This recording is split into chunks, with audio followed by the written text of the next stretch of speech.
Welcome all to my YouTube channel Shweta Gupta Chemistry Classes. Today we'll be doing with the topic vapor pressure of liquid solutions. That is from your chapter 2 of class 12 chemistry solutions. So vapor pressure of liquid solutions. Firstly we'll try to know what do you mean by vapor pressure. If I take a container and in that if I fill a liquid, then after some time what will happen, or on heating what happens? Liquid gets converted into vapors, and these vapors will put a pressure or will exert a pressure over the surface of this liquid, and the pressure exerted by the vapors above the surface of liquid will be in equilibrium with the liquid at a given temperature. Then that pressure exerted by the vapors is known as vapor pressure. As you have seen in your houses also, what if you take a fry pan and in that if you fill water and switch on the gas, and if you close it with plate, so generally what happens, that plate is not tightly closed, then in that case the liquid in the fry pan will change into vapors and that gas pushes the plate upwards. So that was the pressure that was exerted by the gas. Now if that fry pan is closed properly, tightly closed, then what will happen? This liquid, the water in the fry pan will change into vapor, and those vapor, water vapor, will exert some pressure over the surface of water, Then that pressure is known as vapor pressure, and the pressure exerted by the vapors above the liquid surface will be in equilibrium with the liquid at a given temperature.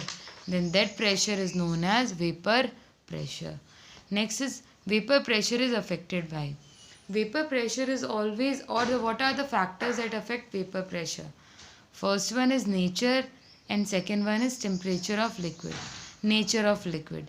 Suppose the intermolecular force of attraction in the liquid molecules are weak, then what will happen? These forces of attraction will break and this liquid will change into vapor. Now more vapors are formed over the surface of liquid, more pressure will be exerted by the vapors over the surface of liquid, and more will be the vapor pressure. Next is the temperature. As you know, on increasing the temperature, the molecules of liquid will gain kinetic energy and the force between them breaks, and when the force between them breaks, these liquid drops will convert into vapors. More the temperature, more will be the breaking of intermolecular forces between them, or more the breaking of the binding force between the molecules of liquid, more they will convert into vapors, and more the number of vapors form, more the pressure exerted. So this is how the vapor pressure is affected by nature and temperature of liquid. So now it is explained here like this: weaker intermolecular forces, that's what I have told you, between these molecules, if the force of attraction are weak, then more will be the amount of vapors, because easily these vapors can leave the liquid and can come into the vapor phase. And when temperature is raised, vapor, more will be the vapors formed, and more will be the vapor formed, more will be the vapor pressure. Why? Because on increasing the temperature, the kinetic energy of the molecules increases and the intermolecular force of attraction between them breaks, and hence they convert into vapor and they will exert pressure, that is vapor pressure. Now, in liquids, in solution of liquids, if the liquid solvent is volatile, in solution of liquid will be when the solvent is liquid, then that is liquid solution. The solute can be a solid, liquid, or a gas. So solution of liquid is when the solvent is liquid. So here, if the liquid solvent is volatile, so what does it indicate? Volatile means the liquid gets converted into vapors fast. So when the liquid solvent is volatile and the solute that is dissolved in the liquid may or may not be volatile, then solutions formed if we have taken liquid in liquid and if we have taken solid in liquid, then these will be the two solution formed liquid solutions, that is the solvent is liquid, and once we have taken the solute liquid and once we have taken the solute solid. Here these liquid, the solvent that is liquid is volatile in nature, and liquid and solids which are the solutes over here may or may not be volatile. Volatile is which gets easily converted into vapor. So these can be converted into vapor or cannot be converted into vapor. So we'll take solutions having two components, that is one solute and one solvent. 1 plus 1, 2 component. Here also 1 plus 1, 2 component. Now we'll study vapor pressure of liquid solutions. Liquid solutions, that is the solute is liquid and the solvent is also liquid. So we have taken binary solution, and binary solution is having two components, here solute and solvent, two, and here both the components are volatile liquid. If you take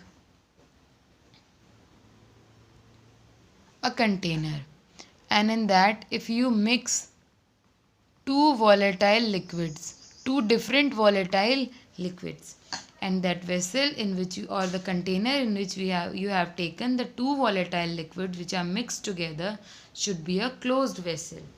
Then on heating it, as both the components are volatile in nature, so both will get vaporized, both will get evaporate, and more will be the vapors formed and more will be the vapor pressure exerted, because both the liquids are volatile. Volatile means which can easily convert or change into vapors. So when they easily change into vapors, when the intermolecular force of attraction between them is weak, they easily get changed into vapors.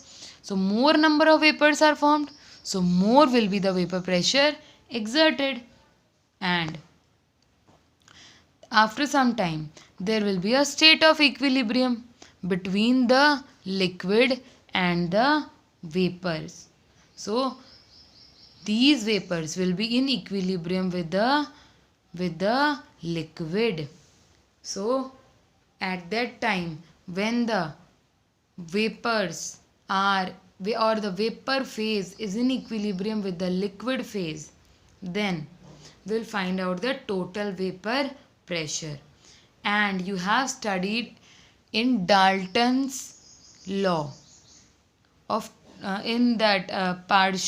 Dalton's law of total partial pressure. So what does it state? If there are two different gases or three or more different gases are present in a container, and each and every gas is exerting pressure, as in this container two different liquids are there.